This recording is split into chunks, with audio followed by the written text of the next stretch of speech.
Welcome to Simplify. I'm Caitlin Schiller. And I'm Ben Schumann-Solar. Hi, Ben. What's up? What is up? I'm extremely caffeinated in a very positive way, I think. So if I talk too fast, let me know. Maybe you at home listening want to slow down the speed on your podcast app. But I'm good. Feeling great. I'm so excited to talk about this interview. Yeah, tell us. So this is actually a friend of yours? It is. This is a friend of mine. She is a friend and an expert. Right. One of the smartest people I have ever met, genuinely. Her name is Vanessa Gennarelli. She is a technician. She's an educator. When I met her, she was working at GitHub, which was then acquired by Microsoft. And it's where a lot of this interview, a lot of the work and the experience that went into this really wonderful book she just wrote came from. She is an expert in change management. She's gone to Stanford Business School. She runs change management workshops. She's really focused on helping both teams and individuals in teams and organizations see an outcome together and get like good results for everybody involved. And if that means you walk away, it means you walk away, but it means you walk away with a plan and knowing who you are and what you want. And if it means staying within the org, it's learning how to play nice there and get everybody's goals met, basically. Yeah. So you gave us two things already to think about before we play the interview. Should we just play it and then we can recap some more? Yeah, I guess so. I would just say stay tuned if you have ever gone through a big change at work or your leader has changed or you haven't been sure about what you want in your future, because this interview will give you some guidance on all of that stuff in a really clear, approachable, just smart, friendly way. So let's do it. Let's do it. Hi, Vanessa. Thanks for joining me today. Hi, Caitlin. Thank you so much for having me. Oh, it is an absolute joy and pleasure. Today, I'm getting to talk to one of my, in real life, longtime favorite people, Vanessa Gennarelli. You're an educator. You are a technologist. You are an incredible supporter of the people you love. You are a smart lady at large. Can you introduce yourself, though, the way that you like to be introduced for the purposes, I'd say, of this book and this interview? Yeah, sure. My name is Vanessa Gennarelli. I am the COO of an outfit called Workbrew. I am the author of this forthcoming book, Surviving Change at Work, and I do change management for the tech industry. And she also brings a magical, confident, real, trustworthy voice to a topic that can be a little bit overwhelming or kind of abstract. I'd say abstract because until you have a big change happen at work, you don't really understand how big a deal it is or what's going on or what the repercussions might be.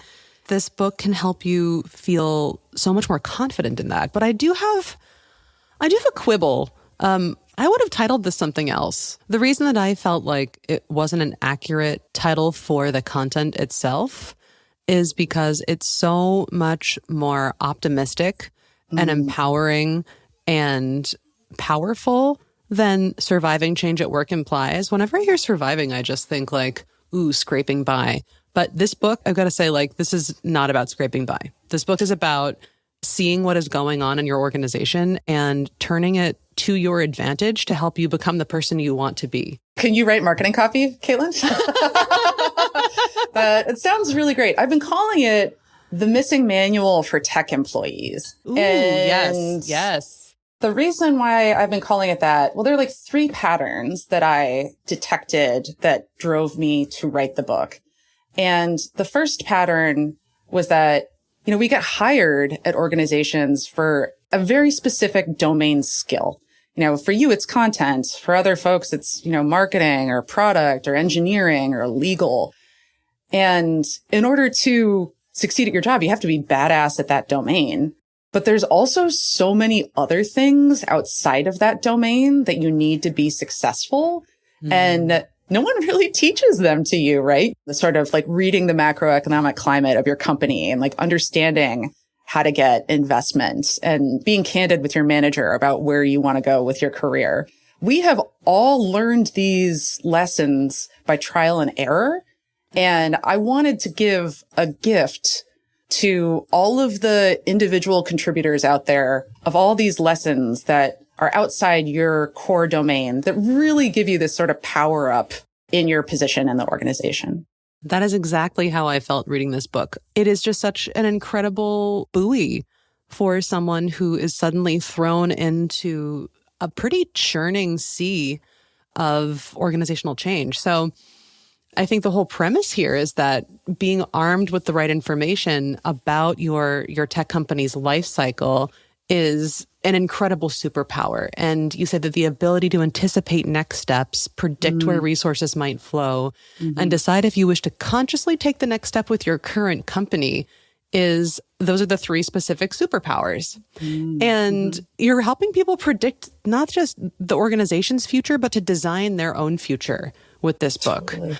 How do you figure out what you actually want? Oh man, great question, right? So it's really difficult to see for yourself a possible future. And so I developed a method that's kind of a combination of a few different methods, but the possible futures formula is a tool to take a look around at the people who you professionally admire and identify what about their role appeals to you. And then identifying your must-haves, right? This is the work that you will make trade-offs in order to get. This is, 3 to 5 criteria that are super important to you. For me, it's mission-driven work, remote work, and colleagues I admire. So the possible futures formula, you were saying, it's an exercise in this book, which, by the way, this book is filled with exercises. This is not a book that you read. This is a book that you do. Yeah, I would refer to it as a book you use, a book that you don't just consume it once and you're done. It's a book that you return to after you have more experience under your belt or at inflection points in your career. The possible futures formula is one of those tools where once we identify our must-haves, we assign each of them a weight. And this is, these are tools from Paul Fletcher's at Stanford's course on complex decision-making.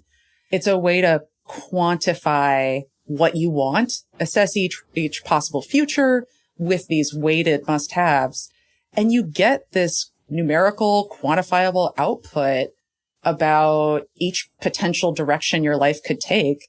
And it helps you compare them against each other and see what pulls you. What could it potentially give you all of the things that you're looking for?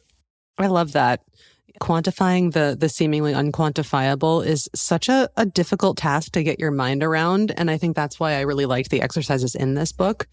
But maybe I think I might have missed a step here in starting us off. And I guess it goes back to when a change happens in an organization, the first reaction, I think, is holy shit. Oh, yeah. Holy shit. Yeah. It's absorbing news. So say, an acquisition or a merger is announced or a huge restructuring is announced. The first reaction is holy shit. The second reaction is what does this mean for me? Yes. And then when that reaction and question arises, what is the next thing you tell people to do in that high emotion state of, wow, I just got this huge piece of news. Now what? Well, first, let's validate that feeling, right? Because before we even move on to the solution space, we know that change in organization hurts. And, tech moves super fast, but no one teaches you how to do it gracefully. And here I'm building on the work of Dr. Rosabeth Moss-Cantor at Harvard Business School. And she has dedicated her life's work to figuring out why change in organizations is so painful. I think she identifies 10 different aspects of why change hurts. There's loss of control, excess uncertainty, surprise, loss of face, concerns about future competence, ripple effects, and this can also kick up past resentment too. So if there's a big change that sometimes there's the cumulative effect of, a shit ton of changes that have been hard. And then there's just one straw that breaks the camel's back. And all of a sudden you have this explosion of big feelings. And you'll see it when in your colleagues, sometimes they'll rant in public channels, or try to go above someone's head, or, gossip, and this is trying to resist the change that's happening. Right? Because it's so painful. So first off, let's give some space to process that grief, because I don't think as an industry, we make enough space to process that. change is loss, right? Like all change is loss. Absolutely. I wanted to get to that at some point in this conversation too, so I'm glad you took us there. I think the first instinct is to try to resist it and try to fix it. And it's really hard to take a step back and just give yourself space to, kind of have a little freak out and understand that there will be a lot of uncertainty moving forward. And then the second step, once you've worked out those feelings, felt them through to completion, then you can be in the space of, okay, so where is the organization going on the one hand, and what do I want on the other? And then if you can connect those two, then you're cooking with gas, right? Then you're in a place of power. But let's not underestimate the amount of pain that changes have on employees in an organization. Yeah, absolutely. Even when, I think you note this in your book too, even when the change is mostly positive, totally, there's still pain. I have a very dear friend who is from Blinkist, who is now shortly going to be moving on to start her own thing, her own business. And she's been dreaming about it for years. This was just the right juncture to do it. And the other day she was like, Caitlin, everything is actually really good, but I'm so sad. And I was like, yeah, of course you are. You spent, I don't know, I think 6 to 8 years here developing really amazing things. And you have to acknowledge that our work lives are not just our work lives. As much as we might try to segment off or partition those different parts of our lives, we still invest ourselves in it. And when you're saying goodbye to a way that your organization works or an organization altogether, you're saying goodbye to a past version of yourself. You're saying goodbye to work that you did. And you're also saying goodbye to futures you'd imagined. We're reintegrating a new self. We're doing the work of identity development. And so we're all sort of grappling with, okay, so who are we now? And how is that different? All transitions happen. They start with an ending. And then there's this neutral zone where, what's next hasn't firmed up yet. And people thrash and they have trouble with the sort of fog. And then one day something shifts and there's a new beginning. So then step one, so, there's holy shit, there's absorbing news, there's processing feelings and acknowledging the grief of this. And then there's figuring out what you want, right? Yeah. There's getting into alignment with yourself first, and that's using tools like what you described, the possible futures tool. And then there's alignment with others in your organization. Yeah. And one of the parts that I thought was just so helpful, and one of the things that you have helped me with in the past, is figuring out how to sell your ideas. If so much of this book is about getting what you want and your future, and so much of getting what you want is about being able to sell your dream to other people. Totally. And one of the things that I liked in here too was you make this distinction between the super communicator and the ideologue. Yeah. And can you talk a little bit about the super communicator and the ideologue and the differences there, and what might be helpful to adapt here so that you can get your ideas sold and get some traction when you've figured out what you want? Totally. You may, in your organization, fair listener, recognize two archetypes. And the first one is the super communicator. And the super communicator is the person who moves through the org with ease. Their suggestions get adopted. Leaders pick up their turns of phrase and use them. That's one archetype. And the other is the ideologue. This is a person who is very attached to being right. And they argue their point of view with passion and logic. They're very attached to whatever decision they think should be made. But the super communicator has figured out how to do a few things. They figured out how to package the value of their idea. They've figured out how to analyze their audience. That means when you're crafting your message for a decision maker to say yes, you need to identify the pain that the organization feels currently. And then the dream, in the ideal world, how would this work? And then the last piece is the fix, which is your proposal or idea. A decision maker needs to know what they're saying yes or no to exactly, right? And you don't want a messy message, You want to keep your message very, very clear about the problem that you're solving. And Pain, Dream, Fix does exactly that. Nice. Could you possibly give an example of what would be a clear message versus a muddled message? So here is an example of a messy message that I have received when I was a manager. The messy message is, we'd like to implement Salesforce. Everyone agrees it's the tool they prefer. And I was like, okay. Well, but what is the pain the organization is feeling? Let's sharpen our pencils here. Let's go back. And the pain is we were missing sales leads. And so to go from the messy message, we'd like to implement Salesforce, everyone agrees it's the tool they prefer, to a clear message, which is, we missed 26 leads last week because we're managing them in a spreadsheet. We can increase sales efficiency with a CRM. And that's the ask. Got it. So it seems like the power there is in specificity and numbers and demonstrated value to the organization. Awesome. I wanted to ask you, this is moving slightly away from a messy message, but oftentimes the way that we can link this, I guess, is that when you've decided what you want and you're seeking alignment within your organization, you've got to take it to somebody. Yeah. And that somebody is usually your manager. But one of the things that tends to change when a business sustains, a big new something happening like an acquisition or a merger is that leadership changes. Oh, totally. And if people realize, oh crap, I'm going to have a new boss in 2 weeks. What do you recommend that they do to get ahead of leadership changes? Leadership changes are one of the most destabilizing things that happen in an organization. And they happen with surprising frequency. The founder gets replaced, or there will be a layer of management that gets integrated as the org chart firms up.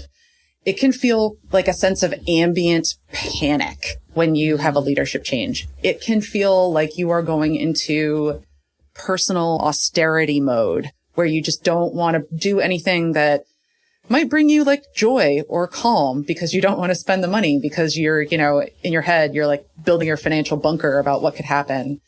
And leadership changes follow some really clear time-tested patterns. And one thing that always happens is the leader who comes in their first 90 days, they will make a lot of decisions. And they will probably set goals for the organization at a very high level. So if it's a new manager for your team, it's probably clarifying the team's charter and whatever KPIs your team is tracking towards. If it's a VP, they might have a certain way that they want the department to be run. Or the CEO, there might be new business level, top level business goals that you're tracking towards. So listen to those goals and see how you can combine and weave together your ROI, what you want from your possible future with the goals that you're hearing from your new leader. And you could always come in with a deck or a document. Caitlin, you and I have talked about the importance of a deck that outlines the work that you do and the impacts to the business, because that really grounds your conversation and helps the leader make sense of your role or your team. And from there, you also want to pay attention to what their background is, right? Are they a product-led leader? Are they, a product-led leader is going to want to grow through features and through these sort of aspects of the product, whereas a sales-driven leader might look to extract value out of a mature offering. So their background will tell you a lot about what they choose to do too. And then there's also like a certain amount of stepping back and waiting and seeing what the decisions are going to be and analyzing those decisions, right? There's a chance they might decide to take the organization in a different direction and there might be a reduction in force around that. Like that's a really real thing. And if you notice those decisions that the new leader makes, and you can infer what sort of impact they want to make on the organization, and then you can situate yourself in it.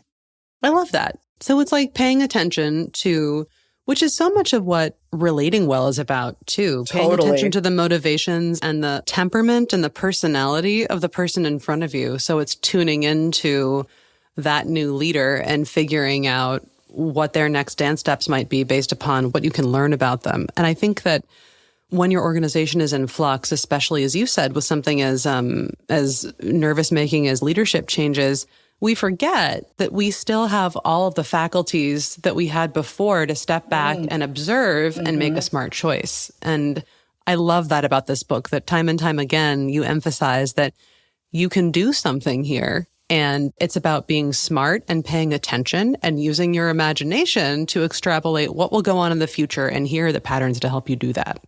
Totally. And most good managers are supportive of this kind of thinking. Most good leaders are. I did dozens of interviews for this book, from CEOs to VPs to individual contributors to analysts. And what leaders consistently told me is when a direct report or an employee has a firm vision for what they want, leaders respect it more, not less. And because you're super candid about where are you going to be around for another 2 years? Are you looking to move, sooner? Vanessa. Caitlin. Time is running down here. Okay. And I do always like to ask, toward the end of these interviews, if there's one thing that you would really like people to take away from this book, what is it? That you have more power than you think you do. And inside that is seeing your relationship with the organization as a conversation, as one where when they ask you to do things, that's an offer, right? You don't have to accept it. And what's within your control is the choice to either accept and take a step forward with the organization's offer and make that commitment, or take a step back and pursue another path. Wonderful. Thank you. Vanessa Gennarelli, it has been an absolute pleasure. I want to give this book to every individual contributor I know. I think that even for people outside of the tech realm, it's really useful because of that lesson that you just encapsulated at the end there. You have more power than you think in most occasions, and it's a matter of identifying what you want and coming prepared. Welcome to the bookend. We're here, where we end with books. And a little bit more chat about this awesome interview. Yeah, our perspective from Blinkist is really interesting because we got bought. Blinkist was acquired earlier this year. Yeah. And so I'm wondering, is that why you wanted to talk about this a little bit? I mean, it felt immediate. She happened to have this book coming out. And honestly, she asked me to be a reader on it late last year. And I didn't have time right then, but I knew that she was working on it. And when this big change happened for us, I actually had basically a professional call with Vanessa, and she talked me through some of these concepts. She's like, all this is in my book. And I was like, right. Yes, it's in your book. Let's read your book. So yeah, it was relevant. And then I realized that my friend had actually written something pretty awesome that I think people need. So what do you want to talk about? What sticks out to you? What do you want to draw out? Otherwise, I can share what I wrote down, but I'm happy to hear. Well, I really liked this idea of the pain, dream, fix framework. I thought that was so useful. And with Pain, Dream, Fix as a way to frame your own narrative about the role you want or the projects you want to be working on, if you can figure out what the pain for the organization is, if you can figure out what the dream state is and make it make sense, and then propose a fix, and you can be the one to execute that, that's how you move around in a company. And she made it really simple. I thought it was really approachable and cool. And I also just like this whole approach of hers, which is basically know what you want, know what they want, state it clearly in a way that everybody wins, and go and do it. And honestly, from what I've seen, 9 times out of 10, that works if you can frame the problem the right way. Yeah, I noted there's no complain loudly in the process.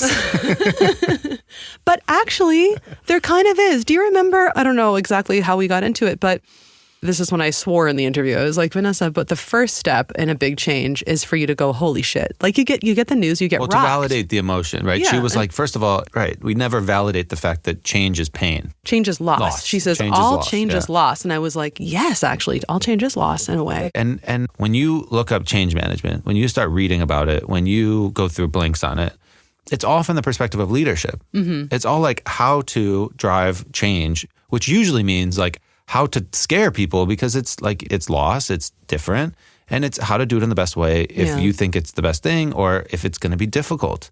it's rarely kind of this thing of like, change is going to be fine. We needed this change. Yeah. This will be good. Here's how you can prepare yourself. But what I really like about this is how it feels so empowering for any role, including leads. Absolutely. Even leads have to go and do this and figure out how to communicate the best way. Absolutely. I think she referred to it as the missing manual for employees. It's great, yeah. But everybody's an employee. And honestly, I've never seen a book like this before, as you said. So, yeah. And this thing about the ideologue versus the expert communicator, right? Yeah. I identify with that as objectively as I can. Think about like my greatest moments at work. It's not being ideological. No. It's being really clear in what I've communicated. And that's usually how I've gotten what I've wanted. Yeah. It's a matter of figuring out what the goal is of the other person on the other side of the table, what their goals organization. are. And also like this, you're part of something much bigger. Yeah. You know? Vanessa also has this nice way of making negotiation not feel dirty. Mm-hmm. There's a big part in the book about this, and I loved it. The negotiation section is awesome. We did talk a little bit about it. Maybe we can release it as a bonus. It didn't make it into this episode, but if you ever have any trouble like wrapping your head around negotiation and figuring out a way to make it feel empowering for you and not scary, and like maybe you're asking for something you don't deserve, which are things I struggle with, this book is also for you. She explains really clearly that negotiation is a matter of getting everybody what they want, or at least a part of it. Yeah. Anyway, I love this interview. I'm so proud of her. I thought the book was great. I don't often like bring friends on here and plug them, and I wouldn't do it unless I actually thought it was really useful. So should we make some recommendations? Yeah, I'll start. This actually is also a recommendation from Vanessa. It is a little bit out there to the left of this subject, but also relevant. The book is called Wintering. It's by Catherine May, and it is about getting through tough times and preparing yourself to get through tough times. There's a really nice little piece of the Blink that we have, and it says, to begin with, human life, like all natural life, comes in seasons.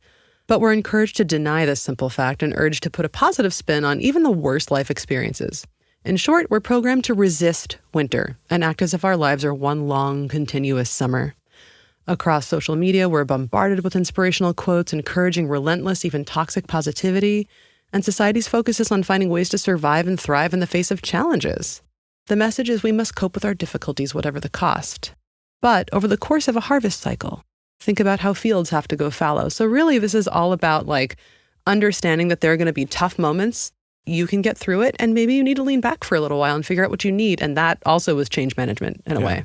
So it's called Wintering by Catherine May, and it's a little bit poetic and meta, but it does have to do with the same topic that we've been talking about this whole interview. Cool. Wintering.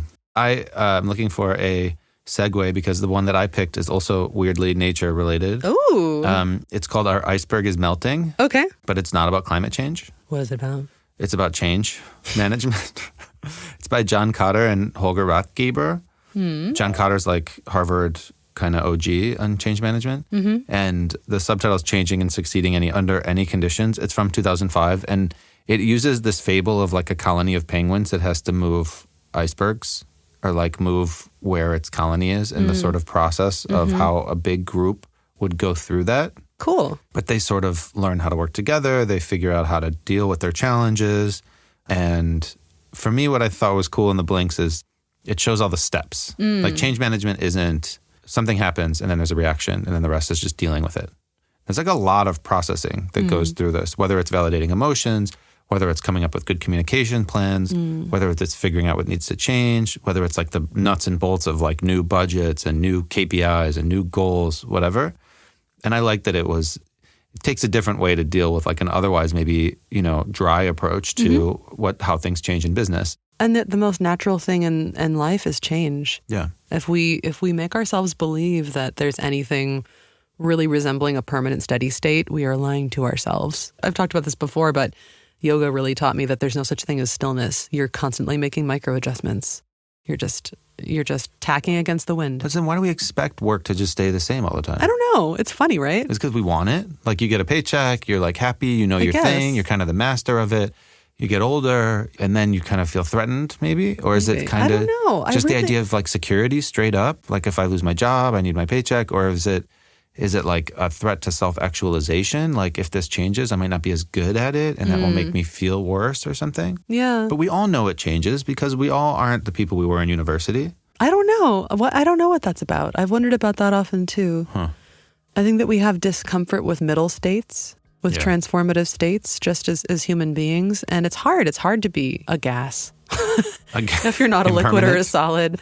It's hard. And you're diffuse, you're moved around a lot. And I think that we have this glamorous notion that being in one more solid state is going to be good for us. But a thing that you and I have talked about a lot, Ben, is that we realize that that's actually not that satisfying. Right. And we get pretty bored.